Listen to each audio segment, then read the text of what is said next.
Estás en un edificio en llamas, en mitad de la ciudad y tienes 20 minutos para salir sin que nadie te vea. Puede parecer una misión del GTA, pero esto pasó de verdad. ¿O no? Hoy descubriremos toda la verdad del caso Windsor. Imagínate estar de fiesta un sábado por la noche por los bajos de Azca en Madrid y de repente ves este edificio arder. Son las 23:19 del sábado 12 de febrero de 2005 cuando los bomberos reciben un aviso de incendio en la oficina 2109 de la planta 21 del Windsor. Pero para cuando consiguen llegar los bomberos, son unos minutos más tarde porque estaban ahí al lado, el fuego ya se ha propagado a los edificios superiores por toda la fachada metálica. Nada más llegar, el equipo se pone en marcha y sube hasta la planta donde había ocurrido el fuego, la planta 21. Pero para ese momento las llamas ya son feroces y el fuego es inabordable, entonces deciden, en vez de intentar atacarlo por dentro, atacarlo por fuera del edificio. Así que hacia la 1 de la madrugada se da la orden a los equipos de extinción de evacuar el edificio, ante el riesgo de posible derrumbe. Los bomberos se quedan atacando el fuego desde el exterior, pero la verdad es que apagar el fuego es completamente imposible. Y esto no fue solo porque para cuando llegaron el fuego ya estaba muy propagado, sino también por un detalle del que se habla siempre en este caso, que es la presión del agua. Un detalle importantísimo en este caso de que de verdad habla todo el mundo. Y es que aquella noche las bocas de incendio no tenían presión. En mitad de la castellana las bocas de incendio no tenían presión. Y como se puede ver en estas imágenes, lo que tenían los bomberos no era mucho más que una manguera que puedes tener tú en tu casa y con eso intentaban apagar un fuego en la planta 21 del Windsor. A este curioso incidente se unía también la falta de columnas secas en el edificio. Y tú me dirás, ¿qué es una columna seca? Porque yo me quedé igual cuando lo escuché por primera vez. Pues mira, es solo un tubo que va desde la primera planta del edificio hasta la última y tiene como salidas en cada planta para que los bomberos puedan conectar la manguera suya y así con la presión suba el agua y pueda como apagar cualquier incendio que pase. El problema, el edificio estaba en obras, que de esto hablaremos más tarde, y entonces pues la columna seca no estaba habilitada. En definitiva, se necesitarían unos 6 millones de litros de agua, el equivalente a 3 piscinas olímpicas y 80 horas de trabajo para extinguir el fuego. El Windsor llegó a soportar temperaturas de más de 1000 grados. Pero retrocedamos un poco en el tiempo a la tarde previa al incendio, que a pesar de ser un sábado había gente trabajando. En particular, una jefa de riesgos laborales de Deloitte que se encontraba rellenando unos informes aquella noche. Y pasaban las 11 cuando ya por fin abandonó el edificio. Y a pesar de que en la mayoría de los documentales que he visto, esta es la única señora, mujer, persona que se menciona que había en el edificio trabajando esa noche, realmente las noticias de aquel momento reflejan algo muy distinto. Todas hablan de una traductora de Deloitte que no se encontraba en el despacho 2109, que es donde se dice que inició el fuego. Pero realmente la traductora sí que participa en un documental y en ese ella narra cómo ella misma tuvo que ser evacuada del edificio una vez ya se supo que había un incendio. Por lo tanto, sí había gente dentro. En lo que sí que coincide todo el mundo es en cómo se encontró el fuego. Y es que los guardias que había trabajando aquella tarde en el Windsor se dividieron el trabajo como siempre. Mientras que unos se quedaban en la puerta recibiendo a cualquier persona que pudiese entrar o salir, otros se encargaban de las cámaras de seguridad y un último equipo realizaba rondas por las distintas plantas del edificio. Y fue precisamente en una de estas rondas cuando uno de los vigilantes pudo ver que había un fuego dentro de el despacho 2109. Pero no llevaba la llave consigo ese despacho. Entonces, bueno, vamos a ponernos en contexto. Tú estás en la planta 21 y ves un fuego. Abajo tienes colegas que están donde las llaves.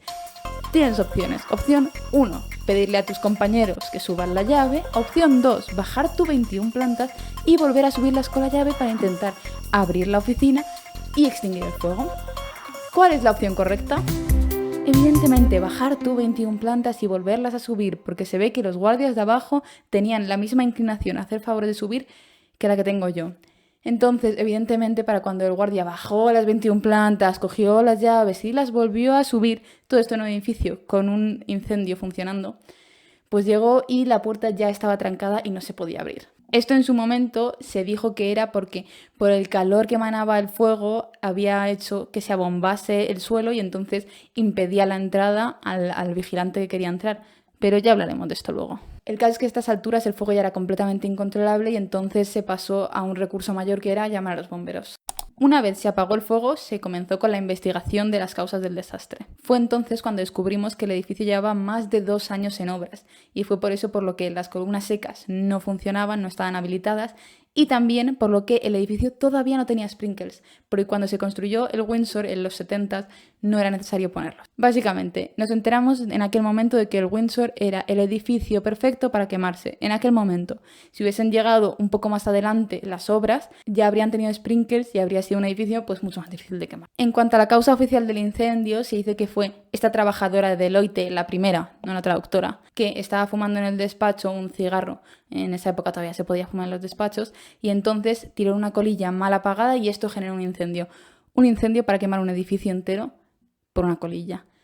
Y no olvidemos que esta mujer, luego lo veremos los juicios y la investigación más adelante, pero esta señora asegura que ese cigarro se apagó en un cenicero y después fue esa colilla la que se tiró a la basura. Pero un dato muy importante es que la única trabajadora de Deloitte que declaró en el juicio fue esta, es decir, la traductora jamás declaró. Pero es que pasó algo más rodeando a los juicios, y es que los vigilantes fueron avisados de que quizá algo de lo que ellos habían hecho durante esa tarde se podría considerar mala praxis, y por lo tanto pues estaban acojonados en el juicio. Una vez se terminó la investigación por parte de la policía científica, se empezó el desmantelamiento del edificio, desmontando planta a planta el mismo, usando 4 grúas pesadas y maquinaria de corte. Pese a los continuos problemas, accidentes y temporales, los trabajos de desmontaje finalizaron el 13 de agosto de 2005, 4 meses antes de lo previsto. Debe ser la primera obra en Madrid que se acaba no solo dentro de plazo, sino antes. Las obras siempre más tiempo y más presupuesto de lo que pone en el cartelito. Que se queme un edificio tan emblemático en el centro de Madrid no puede venir bien a nadie, o en principio no.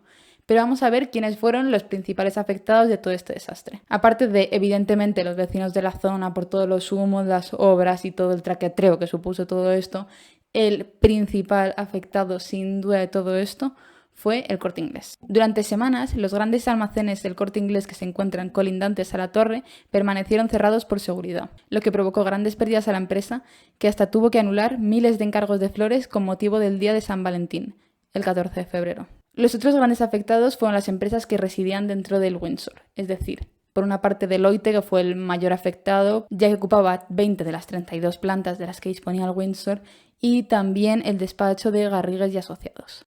A pesar de encontrarse ya derrumbado el edificio, quedaba pendiente un juicio para determinar las causas reales del incendio. Como ya hemos mencionado antes, durante el juicio no se recogieron todas las declaraciones que se deberían de haber recogido y muchas de ellas se vieron presionadas por estímulos externos. Durante este juicio se abordó uno de los temas más controvertidos de todo este caso y al que hasta ahora no se había dado respuesta. El de unas grabaciones hechas desde el exterior por una videoaficionada donde se aprecia a 2 personas caminando dentro del edificio, en la planta 13, durante el incendio, cuando los accesos estaban completamente cerrados. La grabación de la cinta marcaba las 3:46 de la madrugada, y la policía científica determinó que estas imágenes no estaban manipuladas. Entonces, ¿qué eran aquellas sombras? Un cuestionado informe de los bomberos consideró que podían ser reflejos.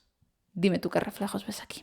Pero la policía y el juez, que no parecen tontos, desecharon por completo esa teoría, pero lo que sí dijeron es que el incendio había sido completamente fortuito y que por lo tanto no había por qué buscar quiénes eran esas personas. Podían ser bomberos, podía ser alguien que se había colado, no importaba, el incendio no había sido provocado y entonces no había que buscar a un culpable realmente. Y así, el juez instructor concluyó el proceso el 31 de enero de 2006, concluyendo en el auto que la investigación no había encontrado pruebas de intencionalidad y que, por lo tanto, no había responsabilidad penal. Y durante casi década y media esta fue toda la conversación que hubo sobre el caso Windsor, que si bien no parecía del todo creíble, no había ninguna prueba irrefutable que dijese lo contrario. Esto es hasta que el 12 de febrero de 2019 se encuentran unos informes que podrían culpar como único causante del incendio al comisario José Manuel Villarejo del Cuerpo Nacional de Policía. Según el diario Moncloa.com, el objetivo era destruir los soportes documentales de una auditoría realizada por Deloitte al grupo FG Valores, que habían sido solicitados por la Fiscalía Anticorrupción la víspera del siniestro, los cuales podrían perjudicar al presidente de BBVA, Francisco González. Lo que el comisario Villarejo anotó en este informe fue lo siguiente. Dijo que había realizado una acción final con una frase contundente: eliminar rastros documentales de la firma de auditoría DEL, y luego concluyó que los objetivos para los que fue contratado se cumplieron totalmente. Y tan totalmente. Quemaron un edificio entero, quiero decir. Pero si tú tienes la misma idea de las altas esferas que tengo yo, tú te preguntarás, ¿quién es Francisco González y por qué suena a mi vecino del cuarto? Te puedo decir que este señor no comparte edificio con nadie, pero bueno. Francisco González Rodríguez es un banquero y empresario español que tiene la típica historia de éxito y fama y riqueza. Pero para nosotros, la parte interesante de su historia empieza cuando, en 1996, para convertirse en presidente de la banca pública argentaria, Francisco González tiene que vender su exitosa empresa bursátil FG Valores a Merrill Lynch. Operación bajo sospecha de desfase contable de cientos de millones, no unos eurillos que estaban para aquí para allá, cientos de millones, que acabó investigada por una fiscalía anticorrupción, por lo que sea. Y esta fiscalía anticorrupción se topó literalmente con un muro en llamas. Anticorrupción pidió a Deloitte su auditoría de FG Valores y esa misma semana esos papeles ardieron dentro del Windsor. Pero si los papeles ponía BBVA, y aquí estamos hablando de que él era el presidente de Argentaria, ¿qué tiene que ver Argentaria con BBVA? Pues quizás esto ya lo sabéis, pero yo nací en el 2001 y no tenía ni idea de esto, ni idea de qué era BBVA. Y resulta que BBVA es el resultado de la fusión del Banco Bilbao Vizcaya y el Banco Argentaria. BBVA. Wow, mind blown, ¿a que sí? Espero que no fuese la única que no sabía esto porque si no va a quedar rarísimo en este vídeo. Bueno, pues unos años más tarde de esta fusión entre bancos y que se crease el BBVA, en marzo de 2004, pocos meses antes de la cremación del Windsor, el PSOE ganó las elecciones generales y dispuso ir ocupando las grandes fuerzas del Madrid financiero. A finales de ese año, Luis del Rivero, presidente de la constructora SACIR, intentó entrar en el consejo del BBVA, en una operación respaldada por el gobierno de Zapatero y que aspiraba a controlar el banco. Y en abril de 2001, en una comparecencia por las causas de una de las cosas del comisario Villarejo, este mismo señor, Luis del Rivero, dijo: «Desistí de la operación para entrar en el BBVA cuando vi arder la Torre Windsor». A él le pareció una amenaza, no sé si esta gente vive en el GTA, que tú te amenazas quemando torres de Madrid, pero él le sintió como una amenaza. Y digamos que no estaba muy equivocado. Él y su mujer fueron espiados por un Villarejo a sueldo de varias empresas del IBEX. También fue hostigado Miguel Sebastián, que formaba parte de la posible transacción del BBVA. BBVA y Villarejo pactaron desestabilizar a Sebastián con un supuesto amante cubano, porque ahí somos en este país. También sabemos que el BBVA, ya de Francisco González, pagó a Villarejo más de $500,000 de euros para que, quote on quote, frenase la operación SACIR por lo civil o por lo militar. ¿A ti eso a qué te suena? ¿Por qué esta gente es tan chunga? No entiendo. Pero vamos a ver, si todo esto fue un encargo a Villarejo, tú ves a Villarejo, a este señor de aquí, yendo él personalmente a quemar el Windsor, en plan de enciendo una cerilla, la tiro y se quema. No creo. Entonces alguien tuvo que ser la mano ejecutora de todo esto, ¿no? Y aquí entra en juego nuestra Mickey herramienta, que quién es nada más y nada menos que Johnny Manol Sapiella Candela, alias El Sapo, considerado como uno de los mayores ladrones de la historia de España. Evidentemente no es que este señor me haya confesado a mí que quemó el Windsor y esto sea una primicia. Todos estos datos están sacados del documental de Sapo S.A. Memorias de un ladrón de Amazon Prime. Voy a hacer un quick disclaimer porque desde ahora John es el sapo es John, les llamo así indirectamente, son la misma persona, cada vez me sale una cosa, por favor, centrémonos. John, el sapo, el señor que presuntamente quemó el Windsor, así que vamos a escuchar su historia. Bueno, pues en la primera temporada de este documental, el sapo, John, nos ha contado todas sus hazañas previas, que si robar a las Koplovich, que si liberar el carguero a la crana, que si robar un banco, esas cosas, ¿vale? Digo, como si las pudiese hacer. O sea, muy bien, enhorabuena, súper buen ladrón. ¿Pero tiene esto que ver algo con quemar el Windsor? Yo digo no. Así que vamos por partes, porque esta historia es un poco intensa y enrevesada, ¿vale? Toda esta historia empieza 2 semanas antes del día D. Ese día John recibe una llamada por teléfono, ring ring, hola sí, y le dicen, no me va a decir lo que le dicen, ¿vale? Pero básicamente le dicen, hay una carpeta verde en un despacho entre el Windsor que tú tienes que coger, sacarla de allí, ¿vale? Y él dice, ok, para más detalles vamos a quedar a caballo, ¿no? Creo que quedan en la casa de campo para verse a caballo. Así a caballo, 2 personas. ¿Con quién queda a caballo? Y es la misma persona que le habla por teléfono. Cari, no lo sé, no te va a decir este señor. Este señor es un señor muy profesional y no te va a decir a ti con quién queda o deja de quedar a caballo, con quién se habla o se deja hablar. Es un señor privado.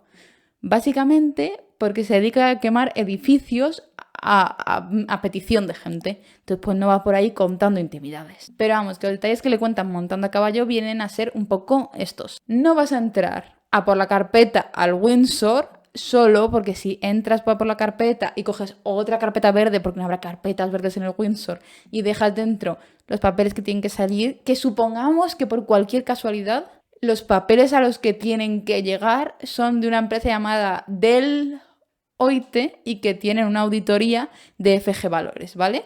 FG de Francisco González. Imaginémonos que son esos papeles, por poner imaginación.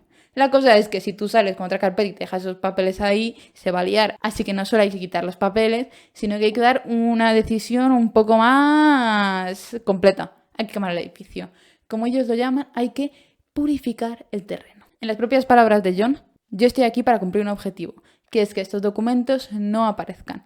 Y la forma más sencilla es quemar el edificio. Entonces John crea un equipo. Yo me lo imagino un poco como en el GTA cuando vas a ver a Lester y te ponen así pósters de gente y te dice a cuál quieres para tu equipo. Y tiene unas barritas de cuál va a ser mejor, cuál va a ser peor y cuánto cuesta en cada uno.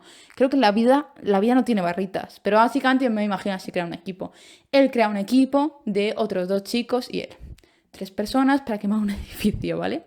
Y todavía le falta pues material, porque un edificio no se quema solo. Entonces, coge John y se va a Polonia. ¿Por qué a Polonia? Porque tiene ahí contactos, ¿vale? Tú no juzgues a la gente, se da a Polonia y punto. ¿Y qué coge en Polonia? En Polonia coge sus trajes ignífugos. Esto es bastante importante para estar dentro de un edificio quemándose, pero bastante importante para la trama después. Y otra cosa que él dice que coge en Polonia es un gas acelerante, para que el fuego se esparza bien y puedan quemar un edificio. Chica, que es que tú tiras una cerilla, aunque crean que sí, tú tiras un piti así al suelo de un edificio y no se quema. No se quema, por mucho que no haya sprinklers, no se quema. Y ahora que ya tenemos todo, pues evidentemente no vas a llegar tú un sábado por la tarde así vestido de bombero con tus bombonas de gas ignífugo andando por Castellana, ¿no? Entonces tocó subir varias veces al Windsor previamente. 40 minutos de subida bien cargaditos por las escaleras externas para poder llegar a la azotea. Y lo que hacían era dejar los trajes ignífugos en la azotea y las bombonas de gas en el doble techo de la última planta, en el falso techo. ¿Sabes? El típico techo que se levanta y puedes guardar cosas. No tengáis de eso, por favor, edificios, dejad de tener eso, porque solo sirve para guardar cosas del mal que YouTube no me deja decir. Y así llegamos al día del suceso, la noche del 12 de febrero de 2005. Aquella noche entraron en el edificio por las escaleras externas que ya habían utilizado 3 veces para subir. Y aquí empieza la primera pregunta. ¿Cómo entras tú en ese edificio por las escaleras externas? Otras veces me puedo creer que fuese madrugada, que no hubiese nadie mirando, pero esta vez tenemos atestiguado que había seguridad, que había cámaras apuntando hacia allí y que había gente trabajando dentro del edificio. ¿De verdad nadie vio a un grupo de 3 hombres cargados y vestidos subir hasta la azotea del Windsor? Pues se ve que por lo que sea, un sábado a las 11 de la noche, cuando no hay casi nadie dentro del edificio, puede ser que el guardia que tuviese que estar mirando la cámara de seguridad estuviese intentando sacarse un examen para llegar a ser guardia de verdad, porque no tenía título. Entonces quizás andaba un poco distraída aquella noche. Completamente normal. O sea, sé que esto es como mala praxis en teoría, pero cariño, si tú estás de guardia una noche entera de un sábado de febrero, cuando hay literalmente una unidad de personas que ellos tuvieran conciencia, porque ellos solo sabían que estaba la traductora, solo la traductora en todo el edificio, no vas a estar tú así, mirando la cámara de seguridad así. No voy a pestañear, no voy a mirar nada. No, swipear no. No. Utilizar mi tiempo no. No. Así no vas a estar, amor. Entonces, pues claro, podrían subir y que no les hubiesen visto, básicamente. De cómo se prendió el fuego en sí, no habla mucho el sapo. Básicamente lo que dice es que con las bombonas todos sabían lo que tenían que hacer, llevaban máscaras para protegerse del gas, las iban abriendo, era importante que cada uno se llevase su propia bombona de vuelta, porque no puedes dejar ahí las bombonas, y ya está, iban abriendo el gas y prendieron fuego. Prendieron fuego cuando ya tenían la carpeta, ¿vale? Entonces aquí se junta una historia con otra. Ellos prenden fuego en un despacho. ¿El despacho el que coge las carpetas? No tiene por qué. Tú empiezas un fuego que sabes que va a quemar el edificio entero. Esa carpeta no tenía que estar en el despacho 2109. Podía haber estado en cualquier otro despacho. Y aquí entra el momento en el que se junta una historia y la otra y vemos que el guardia intenta entrar. Y al principio se había dicho que era que el suelo estaba combado por el propio calor de un cigarrillo que había creado ese incendio. Pues aquí John nos cuenta que él realmente atrancó la puerta para poder trabajar mucho más tranquilo. Y luego ya no sabemos esto, llegan los bomberos. Lo que no sabíamos, y nos confirma tanto John como uno de los miembros de seguridad que acompaña a los bomberos arriba, pero los bomberos nunca han dado este detalle, porque es que subieron en ascensor hasta la planta 18. Cogieron un ascensor en un edificio que sabían que estaba incendiado. Un edificio con fuego, un ascensor, hasta la planta 18.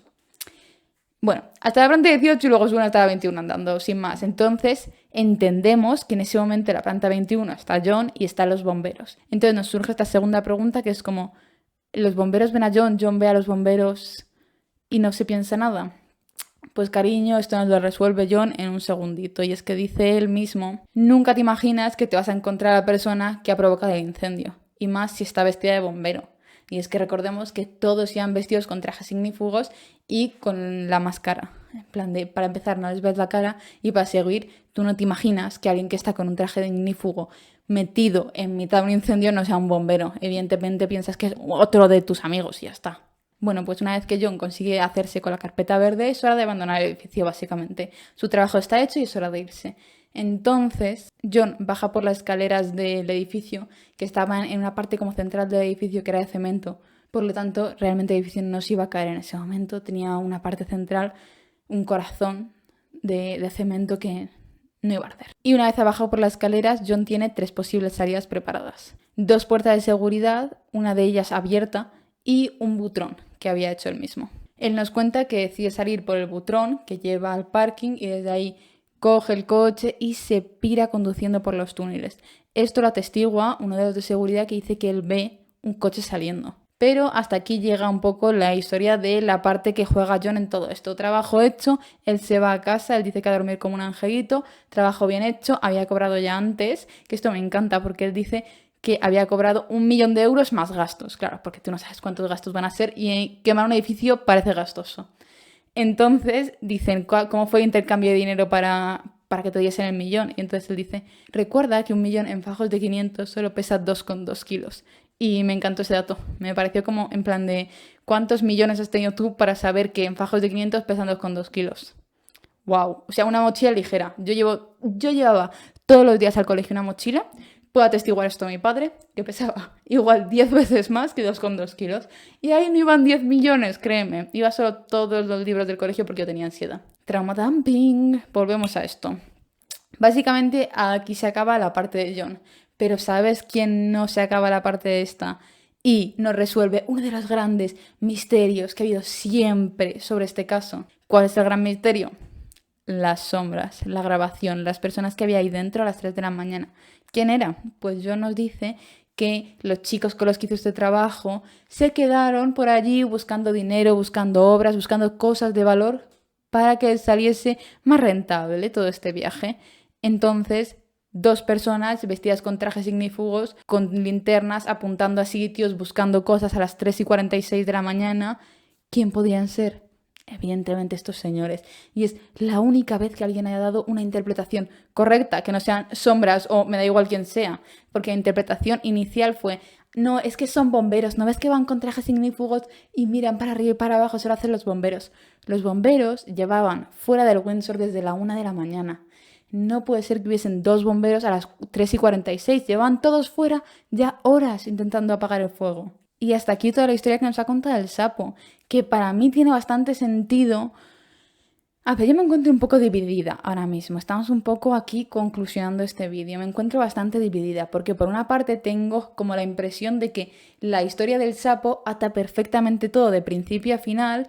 Es para una auditoría de FG Valores, que eso pues se tiene un poco ya de idea que fue por eso. Ese lunes había que presentar los papeles de la auditoría y ese lunes, o sea, ese sábado se quema el Windsor. Y el lunes no hay papeles ni edificio. Bastante increíble. Pero otra cosa que hay que tener en cuenta es que este señor es un psicópata, es un narcisista. Y si bien la primera temporada de la serie no funcionó tanto, no tuvo como tanto exposure, tanta ablación de esto, esta segunda parte sí. Y tú, si hubieses quemado el Windsor, personalmente, te lo dejarías para una segunda temporada de tu serie. No sería lo primero que sacas. Quiero decir, es un poco como... Me encuentro entre... Perfectamente lo puedes haber hecho, pareces un tío súper profesional. Me creo perfectamente que tu vida fuese robar. Parece como un plan que podrías haber trazado tú, lo de que los señores de dentro fuesen gente que se quedó buscando dinero y obras y cosas de valor. Tiene todo el sentido. Y es lo único además que ata todo, porque nadie jamás ha dado ninguna explicación a eso. Y tampoco se dio nunca una explicación a si es un cigarro echado en una papelera, ¿cómo puede quemar un edificio entero? Ahí tuvo que haber algún acelerante. Pero llevaron a perros para oler si había acelerante y los perros no olieron nada. Pero se ve que si es gas, los perros jamás habrían podido oler un acelerante. ¿Por qué? Porque se quema entero. Solo tienes que tener cuidado de que se queme entero para que los perros no puedan olerlo. Entonces, todo cuadra, pero también, siendo una persona que ha triunfado tanto como en su trabajo, la parte narcisista de él creo que es como... Quiero ser reconocido ahora públicamente. O sea, es el típico asesino en serie que lo lleva como súper callado, pero hay un momento en el que se aburre y es como, en realidad lo que quiero es la fama, quiero que la gente me admire, quiero que la gente piense que soy maravilloso por todo el entramado que he tenido. Pero también puede ser que haya hecho todo esto y que ahora lo quiera contar, porque también se cuenta ahora, 15 años más tarde, porque este crimen ya ha prescrito. Me encuentro un poco dividida, pero creo que lo que es realmente alarmante de este caso, sea real o no, es que a todos nos cuadra perfectamente que alguien como Villarejo tuviese este tipo de plan, y más después de conversaciones que se han visto en este país, como, cito textualmente, me sale más barato matarle a Florentino Pérez y me quito de problemas. Esto sale de la boca del ex jefe de seguridad de Iberdrola, mientras planificaba con Villarejo una encerrona a Florentino. ¿Y a ti no te parece menos loco quemar un edificio sin nadie dentro? Que hablemos de esto durante un segundo. Un edificio financiero lleno de oficinas, con bullicio, con gente siempre dentro, se quema con una unidad de persona dentro, cuando sabes que las obras no están terminadas. Parece todo un poco planificado. ¿Fue el sapo? No lo sé. Parece planificado.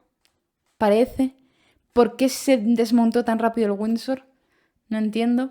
Pero, insisto, lo preocupante de este caso es que desde que conocimos las cloacas del Estado en 2019, esto nos encaja perfectamente. Que quemes un edificio por unos papeles, que mates a alguien porque sí, que te inventes no sé qué porque no sé cuántos, todo es una locura.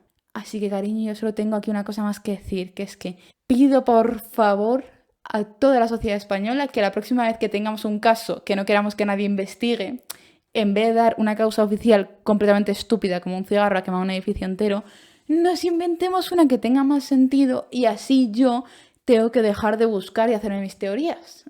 O no lo hacemos y yo sigo jugando a ser el profesor Layton, lo que veáis.